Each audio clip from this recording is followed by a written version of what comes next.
James, looking at it, obviously we discussed a lot over the last few days the possibility of Enzo coming in, and it looked very close to getting over the line. However, as we go to air, there are suggestions that the whole deal has collapsed. Yeah, this is a funny one because there's conflicting messages coming out of either end of it. Benfica are in a strong negotiating position because they have this 120 million euro release clause, which they are insistent that they want met, and they know that Chelsea have got a lot of money, that they're prepared to consider such a figure. But Chelsea, I think, are also probably wary to some extent of being taken advantage of a little bit in the market. And there is also, in the background, financial fair play rumbling along here. Chelsea spent 270 odd million in the summer. They're looking to spend big again in January. And part of the issue around the Fernandez deal is that they wanted to structure this in a series of payments over a number of years rather than give the whole whack up front, which is what Benfica feel they're in a position to demand. So, that might prove too great an obstacle for Chelsea, but we are still early in the window, and there is still time. But Todd Olley is someone who, if he gets to a point where he doesn't feel he can go any further in a negotiation, he'll just kill it and move to someone else. And Chelsea have got a long list of targets. As I say, they want to get active, they want to get busy. If they feel they can't get this one done, then they will turn their attentions elsewhere. They want to get active, they want to get busy. How dangerous is that, James, considering what we've seen from them already, where it feels like the Todd Olley's just got a blindfold on and throwing darts? Yeah, so the club argument to that is that, the philosophy that binds it all together is that we're trying to sign young players on long-term contracts.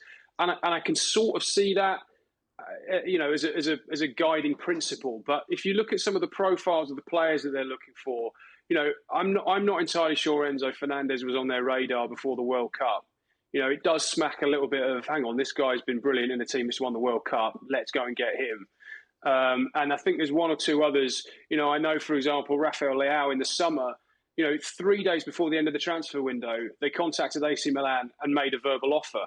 And I spoke to people at Milan about that sort of a few weeks afterwards and sort of said, well, look, if we'd been told earlier in the summer that they were going to come in at the sort of level that they were talking about 3 days before the end, if they'd said that 6 weeks earlier, we might have been able to do the deal and get someone in to replace them. But because they left it so late, there was no chance for us to act. And that was another example of this sort of dart throwing that you're suggesting. But I think what they're trying to do here is get active earlier in the window, get to that point, and then decide if they're not going to pay the money, they can go elsewhere. Yeah. James, can I see your technique again? Well, my darts? Yeah. Look at that. The release point is really good. You are. Did you see the darts yesterday?